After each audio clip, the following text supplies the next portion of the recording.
this year is just like, once again, our motto this year is legacy.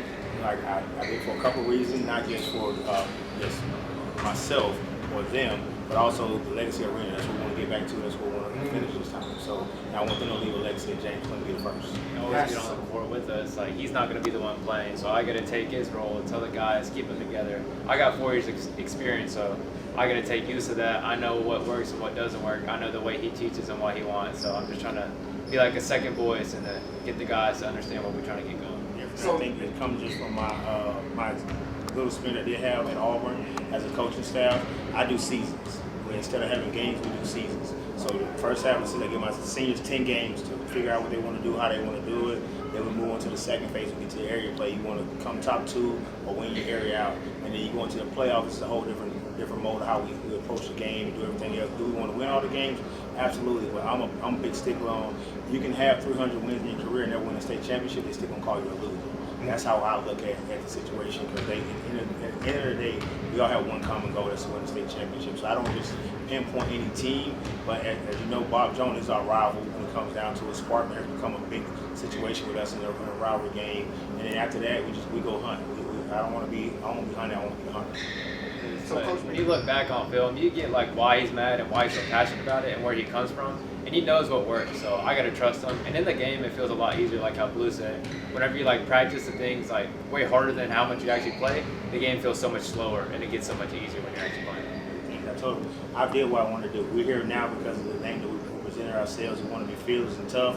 And people are fearless when we come in. They say it's dirty basketball, but I tell them it's no different. I just play college style basketball. He was down there watching it, and I'm like, Coach, you said the same stuff. I said, I know, because I come from that pedigree of background. So, and my thing right now is just making sure that we get a fair situation when we get on the court, and then they don't take it out on the players, but how I coach. I coach hard nosed because that's the only thing that I know, and I'm getting better at toning it down in the right situation. But I'm going to fight for these guys every single time when it comes down to us in the ball game. Just make sure they get the best situation they can get.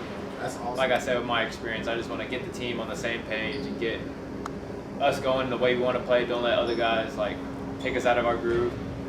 That's the goal right now. I give hats off to Huntsville, because when the Swedish came up, we built the culture that when you go to Huntsville High, that's what it is. That's what you're going to get. You know that when you get there, when you get off the bus. So for us this year, I told them, like, we want to establish that is our situation. Win every home game.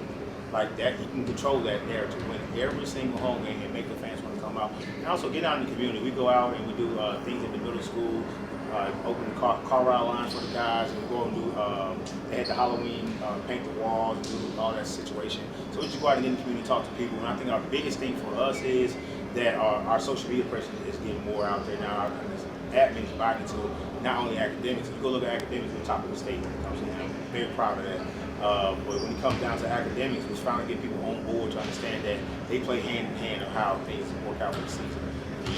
But with these guys, I made these guys this year have a one-year plan. I think that coming from the SEC, if you don't have a plan about where you're going, it's going to be a problem for you in the long run. We're not just talking basketball-wise, because St. already told me this year, like, if you get a scholarship, you take a scholarship playing basketball, we don't want to play basketball afterward.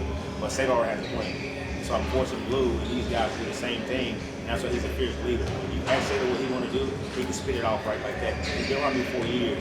He knows that you have to have a plan in order to get where you need to go. And if we're playing the SEC, you know, he can tell you straight up, if you're coming up and you don't have a plan about the game, you think you're going to win a ball game, it's going to be a problem for you. In the life of my kids, you think that I want my young men to date your daughter.